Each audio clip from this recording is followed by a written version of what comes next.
Apesar do contrabando e dos conflitos, Portugal conseguiu extrair muito ouro das Minas Gerais.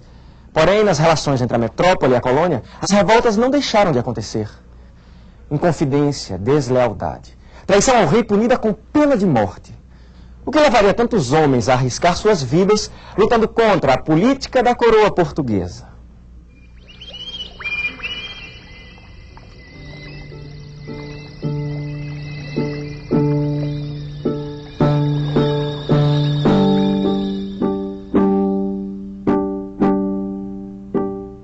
Imagine a TV viajando no tempo para mostrar o passado.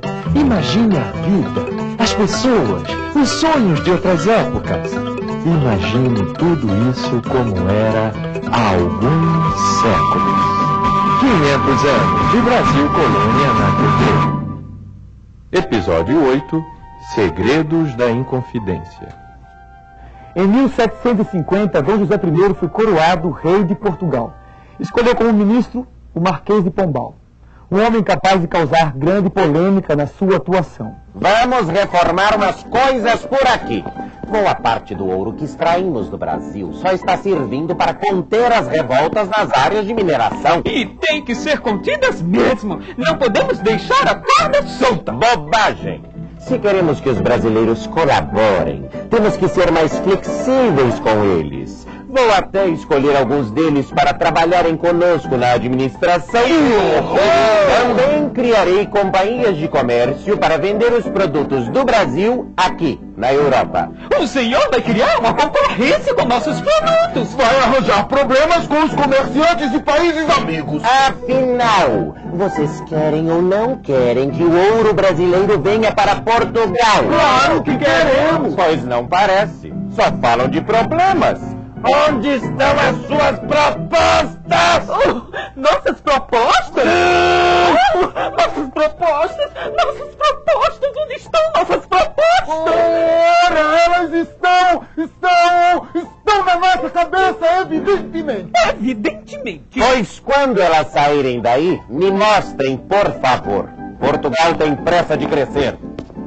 Que audácia! Rezaremos para que você esteja certo, Marquês! Pelo bem de Portugal.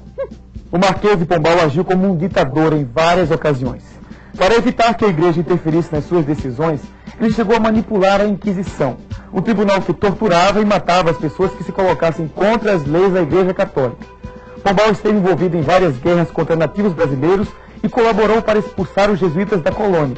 Porém, impulsionou a agricultura, o comércio e a indústria, tanto em Portugal quanto no Brasil. Vamos ver como a atuação deste polêmico personagem repercutiu nas Minas Gerais. José Pereira. A política do Marquês de Pombal não evitou as queixas na região das Minas. A insatisfação estava na cota de 100 arrobas que o Brasil deveria enviar todos os anos para Portugal. 100 arrobas significavam 1,5 toneladas de ouro.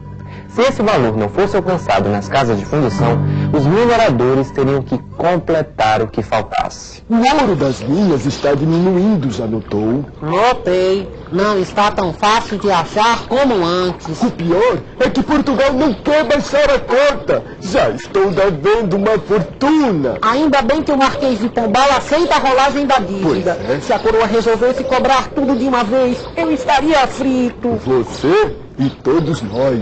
E chegaram os dias em que a cota não foi mais atingida. Com o passar dos anos, a dívida com a coroa foi aumentando assustadoramente.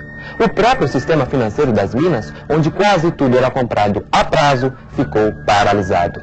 Todos estavam endividados. Enquanto isso, chegavam ao Brasil notícias do que acontecia com outras colônias pelo mundo afora. Vocês estão sabendo? As 13 colônias da América do Norte se declararam independentes da Inglaterra. Agora chamam-se Estados Unidos da América. Pois é, em Paris é só no que se fala. Essa história de colônias oprimidas, de homens escravizados, isso não faz mais sentido. Precisamos ter liberdade de comércio, pagar menos impostos, produzir aqui mesmo as coisas que usamos. Chegou a hora de nos libertarmos de Portugal. Temos que mandar os portugueses tomarem conta da vida deles e nos deixarem em paz. Mas nem todas as notícias traziam esperança. Um fato inesperado na corte portuguesa iria tornar ainda mais difícil a situação nas Minas. Joaquim Vaz, é com você. Acaba de falecer Sua Majestade Dom José I, rei de Portugal. Em seu lugar fica Dona Maria I. Sem o apoio do rei, o destino político do Marquês de Pombal será definido pelos nobres da corte e pelos comerciantes portugueses. Estes alegam terem sido muito prejudicados pela política do Marquês e estão ansiosos para tirá-lo do cargo. O Marquês de Pombal disse que a senhora era mais chata que coceira de garganta. Disse que seu castelo não tinha mosquitos porque quando eles viam sua feiura morriam de susto. Ele me paga! Besteira, majestade! Demonstre a sua bondade. Basta tirá-lo do cargo de primeiro-ministro. Está tirado! Faltou uma coisitica de nada, majestade. É que o Marquês não seguiu nossos conselhos sobre como administrar as Minas Gerais. O povo de lá faz o que quer com o nosso ouro. Ouro! Adoro ouro! Pois então, Esse pessoal das Minas precisa deixar de ser besta. tem que mandar mais ouro para fazer a senhora feliz. Vamos dar um aperto naquela gente. Apertem! Podem apertar! Apertem todos bem apertadinho! Ah, e também seria bom acabar com as manufaturas que eles têm. Manufaturas de quê? De vários produtos, majestade, principalmente tecidos. Esses produtos prejudicam o nosso comércio e acabam com os nossos lucros. Proíba essas manufaturas, majestade. Deixe só as mais simplesinhas. São aquelas que fazem pano de estopa. Algodão grosso para fazer roupa de escravo. Vá, majestade, por favor. Por favor, por favor. Ai, tá bom! Feche! Feche tudo naquele fim de mundo! Feche tudinho! A colônia entrou em crise. A dívida com Portugal já alcançava quase 9 toneladas de ouro. Surgiu a ameaça da derrama. O que é derrama, uai? É a cobrança de todas as nossas dívidas de uma só vez. E se a gente não pagar? Cadeia. E ainda tomam tudo que a gente tem. É muito sério. Aumentou a intolerância da administração portuguesa nas Minas. Choviam denúncias de corrupção, abusos e violência das tropas.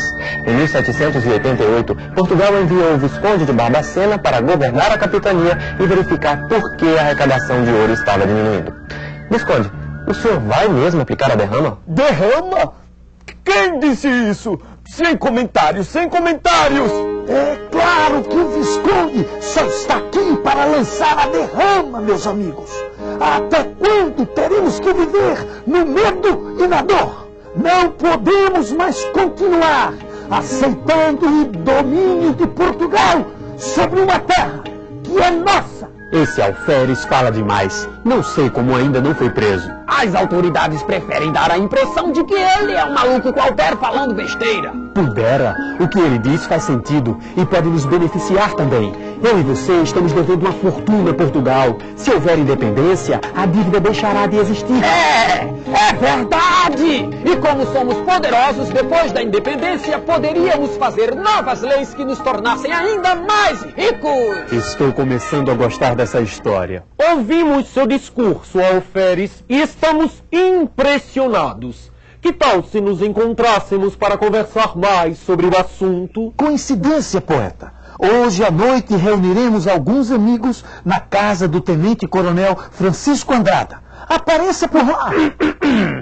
Desculpe o atrevimento, alferes. Nós também ficamos encantados. Se importaria se fôssemos a essa reunião também? Os senhores? Que interesse poderiam ter? São portugueses, não? Somos mais brasileiros do que você imagina. Também não concordamos com o que Portugal faz por aqui. Podemos ajudar, afinal, apesar das dívidas, ainda somos muito ricos. Então, está bem.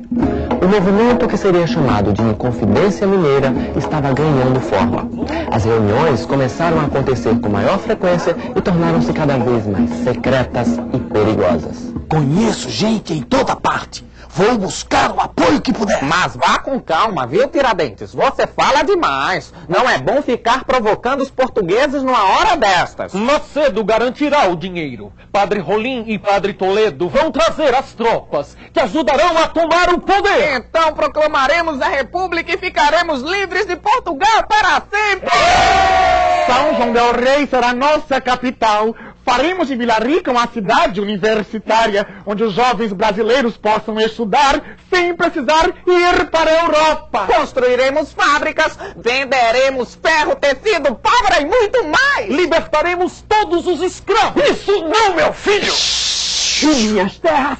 Quem é que vai trabalhar de graça para eu ficar mais rico? Se for para libertar escravos, eu não quero. E sei de muita gente que não quer. Depois a gente vê essa questão dos negros. Temos que decidir a data da revolta. Quando será? No dia em que for lançada a derrama, o povo ficará tão furioso que lutará do nosso lado. E quando o governador vai lançar a derrama? Ninguém sabia ao certo. A verdade é que o Visconde de Barbacena estava demorando muito para tomar uma decisão. Até que um dia convocou todos os contratadores e exigiu que eles pagassem suas dívidas.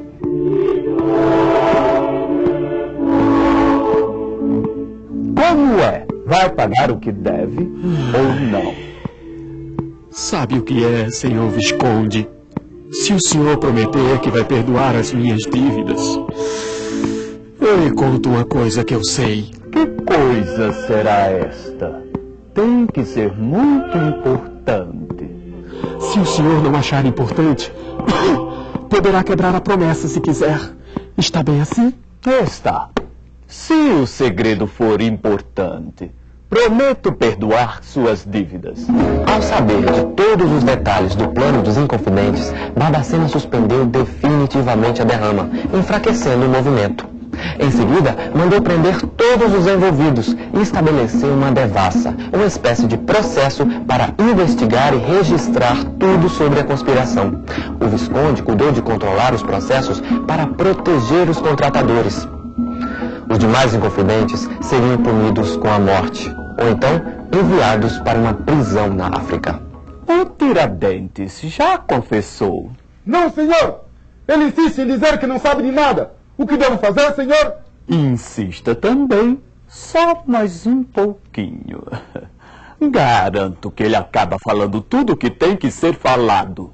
Sim, senhor! Surpreendentemente, Tiradentes acabou assumindo toda a responsabilidade pelo movimento. No final do processo, só ele teve mantida sua pena de morte. Dentre os que foram degradados para a África, alguns chegaram a voltar para o Brasil, graças ao prestígio pessoal ou ao dinheiro de suas famílias.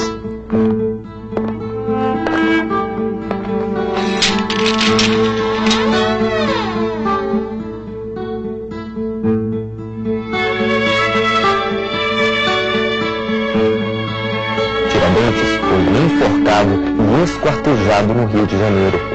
Seu corpo foi espalhado na estrada que ligava o Rio às Minas Gerais. Veja só, os ricos do Brasil brigam com a rainha de Portugal e quem paga o preço é o Tiradentes. É pena, eu gostava dele. Arrancou meus dentes, ó. Será que um dia seremos livres de Portugal, Mateus? Seremos sim. Está difícil, mas a gente vai achar um jeito. Era difícil afirmar se um dia o Brasil ficaria independente de Portugal. Na virada do último século da colônia, os brasileiros se perguntavam o que aconteceria com o lugar onde viviam, o futuro de suas famílias e de seus amigos. Qual seria o futuro do Brasil? Do mesmo modo que hoje, ninguém sabia a resposta, embora ela estivesse nas mãos de cada brasileiro, assim como está agora, e estará sempre.